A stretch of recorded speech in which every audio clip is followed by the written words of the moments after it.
ever since Jan's class, it blocked, I think the U and us, it blocked the E in prayer, it blocked the O in communion. So we'll try. So I don't have a tie on though, Mike. Do you want mine? No, that's okay. I'm just thinking the one with the tie should be given the sermon today. But at any rate. The other thing is I always get up here, first of all, for the people online, we're going to try, since we don't have our usual microphone up here, we're going to try miking me, and we'll see how that works. Be interested to hear the feedback from people on the line as to whether that works.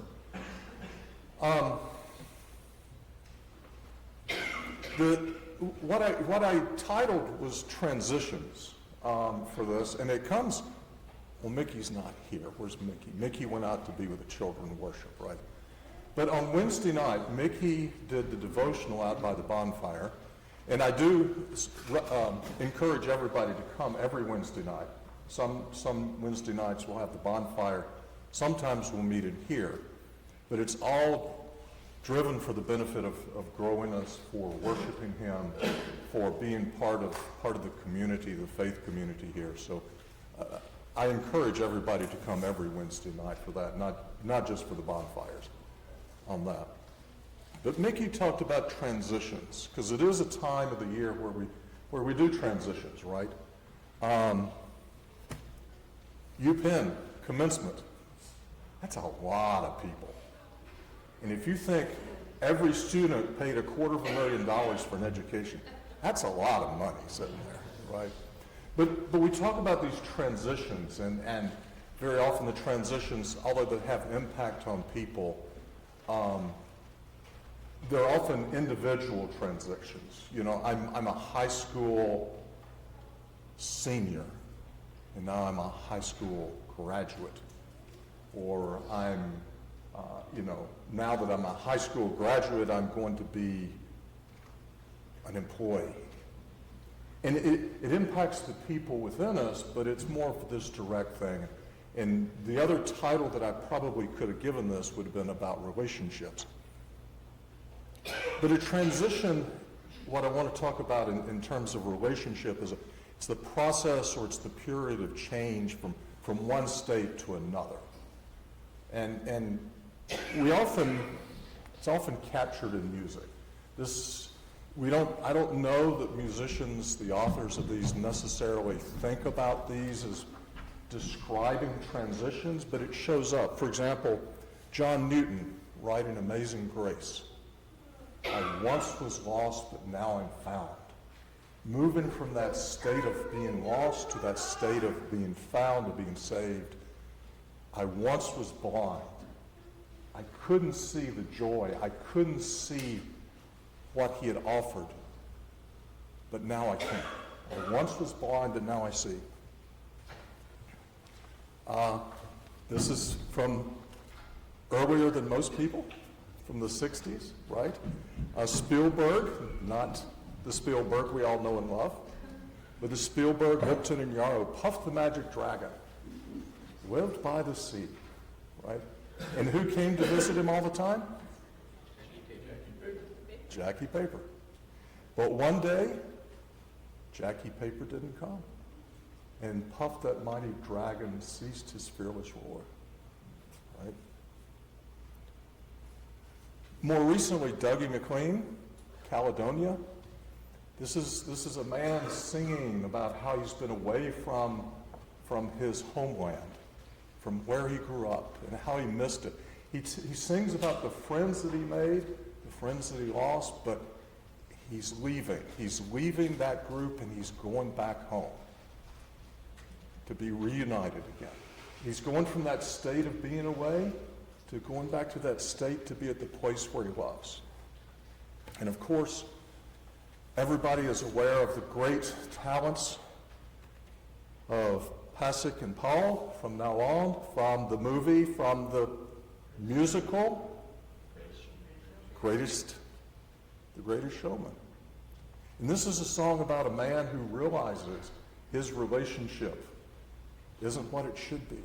He's chased things. He's searched for things. He's searched for the glory for himself. and he's headed back home. And again, the great writer Jimmy Buffett. We are the people our parents warned us about. And you might want, well, maybe that's not the best one. Maybe it should be changes in latitudes, changes in attitudes. Again, it's about these transitions in relationships of it. And often in the human experience, it's a description, we look and there's a weak relationship that needs to be made stronger, or it's a broken relationship that needs to be healed. And if we go back to the UPenn commencement speaker, Dr. McCamy, he spoke of this. And I saw this online, and you can go and see a lot of commencement speeches.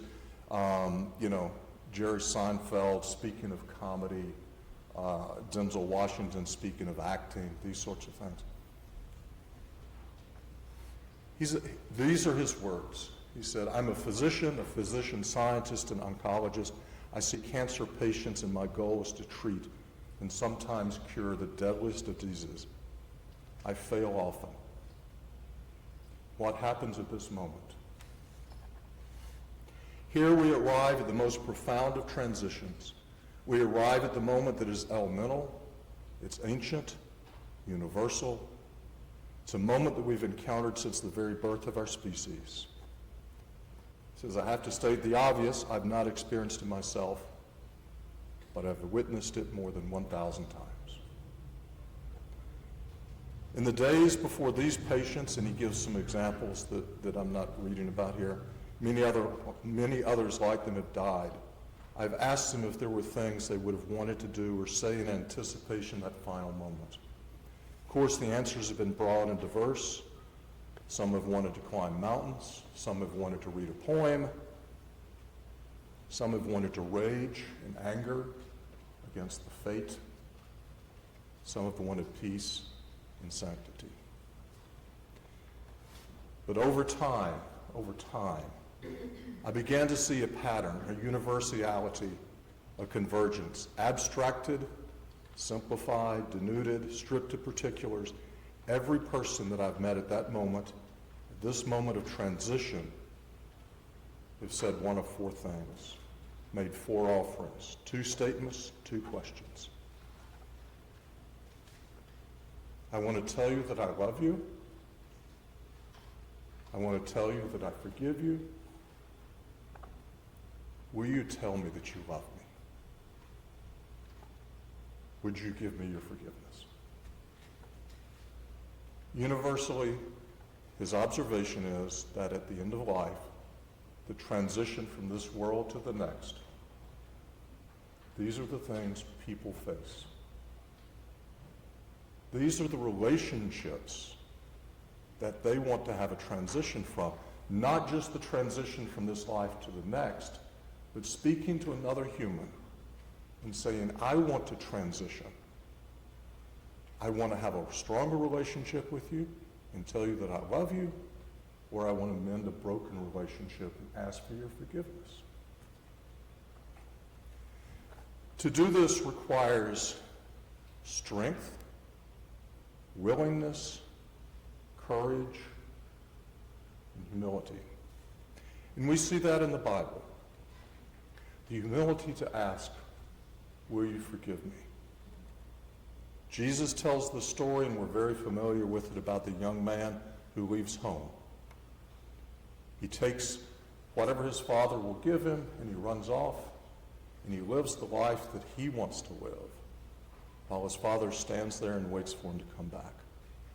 And he eventually does. He says, but when he came to himself, he said, how many of my father's hired servants have more than enough bread, but I perish here with hunger?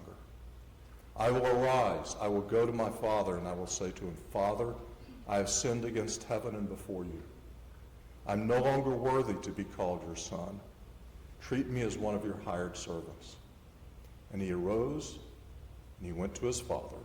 But while he was still a long way off, his father saw him, felt compassion, ran, and embraced him, and kissed him. And the son said to him, Father, I have sinned against heaven and before you. I'm no longer worthy to be called your son. He humbled himself. He was the son of a rich man who fell, and he did not come back and say, I'm your son. Take me back. He asked forgiveness through humility. The father said to his servants, bring quickly the best robe and put it on him. Put a ring on his hand and shoes on his feet. Bring the fatted calf and kill it. Let us eat and celebrate. For my son was dead and is alive again. He was lost and is found. You see the relationship. You see the transition of this estranged two people. And one of them has the humility to go to the other and say, forgive me. And by doing that, the response comes. That relationship can be brought back together by doing that. It's the courage to commit and ask, will you love me? That takes commitment. That takes the stepping out and saying, if I ask you to love me, there's going to be an expectation. There's an expectation that our relationship will change. That by loving me, there's something that has to happen between us. And we see that in the story of Ruth. So Orpah has said, okay, fine. I'm going to stay with my family. But Ruth turns to Naomi and says, don't urge me to leave you or to return from following you. For where you go, I will go. Where you lodge, I will lodge. Your people will be my people. Your God, my God. Where you die, I will die, and there I will be buried. May the Lord do so to me, and more also, if anything but death parts me from you. It takes that commitment. And you see it later in the story when when Ruth goes out to feed the family that she has committed to be part of. She takes care of Naomi. And she has to realize that when she says this, that she says, I want to be part of your family. I want to be in that loving relationship that only a family can provide. And I will commit to being responsible to the family to provide, to go with you wherever you go. Do that. It also takes a willingness, like the father, to say, I forgive you. When somebody reaches out, or even if they don't reach out, to be able to say, look, we're in this situation. We don't have the relationship. We're in this state, and we need to be in this state. I forgive you. You've hurt me, and I forgive you. Peter tries to get out of this, right? Peter says, Lord, how often when my brother sins against me do I have to forgive him? Can I stop at 7, not do 8? And Jesus says, no, Peter. For that relationship to go back to where it needs to be, you have to always be willing to step out and say, I forgive you. You've hurt me, but in order, I don't like this. This isn't where we're supposed to be. In order to do that, I have to be willing to forgive. And then the strength to say, I love you. It's interesting that this is so hard for us to do. It's so hard for us to step out and turn to someone else and say, I love you. The McCamys were never known for that. We knew we loved each other, but we didn't say it. We didn't hug. We weren't huggers. Only till Ann Hammond stepped into our family. And you could see my dad just light up. Because, we don't hug. She does. She did. But you could see him light up when that happened. And that takes strength. That takes strength to go into that relationship and say, guys, let me show you how it's done. God did it for us. For while we were still weak, at the right time, Christ died for the ungodly. For one will scarcely die for a righteous person, though perhaps, for a good person one would even dare to die. But God showed his love to us that while we were sinners, Christ died for us. Since therefore now we have been justified by his blood, much more shall we be saved by him from the wrath of God. For while we were enemies, we were reconciled to God by the death of his Son, and much more, now that we are reconciled, shall we be saved by his life. That's strength. That's somebody who says, I don't like the relationship we're in, and I choose to tell you that I love you by giving you my most precious thing. And I will do that for you. But we don't have this opportunity given to us forever. The one example, the scripture, and that points this out most strongly in the Bible is the rich man and Lazarus, where the rich man lives this life and Lazarus is there. There's this relationship where the man sits there at the table and doesn't even acknowledge that Lazarus exists, doesn't even say, I will take care of your needs. And when he dies, he goes to Sheol, he goes to Hades. And he looks up and he says, oh, I need some relief. Can you send Lazarus? It's too late. It's too late to have that relationship. But it's also found in song. So you've probably heard Meghan Trainor's song, Like I'm Going to Lose You. I found myself dreaming in silver and gold, like a scene from a movie that every broken heart knows. We were walking on moonlight and you pulled me close. Split second, and you disappeared. And then I was all alone. I woke up in tears with you by my side, a breath of relief. And then I realized, no, we're not promised tomorrow. We don't have this opportunity forever. And that was one of the messages the commencement speaker made. Don't wait till that last moment. Don't wait to turn and say, I wish my relationship was different. Do it now, especially in this world. We look outside and we see things are broken, badly broken. And he says, don't let that dissuade you. Dare. The writer of Ecclesiastes describes the blessings that come when we do that. He says, two are better than one because they have a good return for their labor. They're working together. They're pulling the same direction. They have a life together, a relationship that's positive.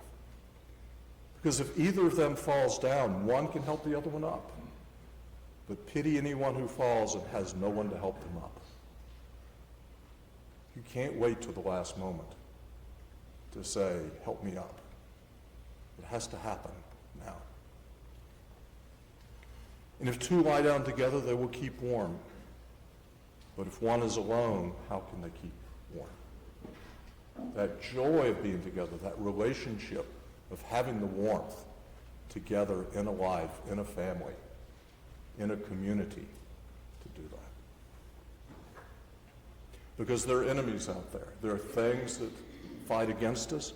Though one be overpowered, two can defend themselves. And a cord of 3 strands is not easily broken. So today we can change the world. We don't wait till the end. If we have the humility to ask, will you forgive me? The courage to commit and ask, will you love me? And the willingness to say, I forgive you.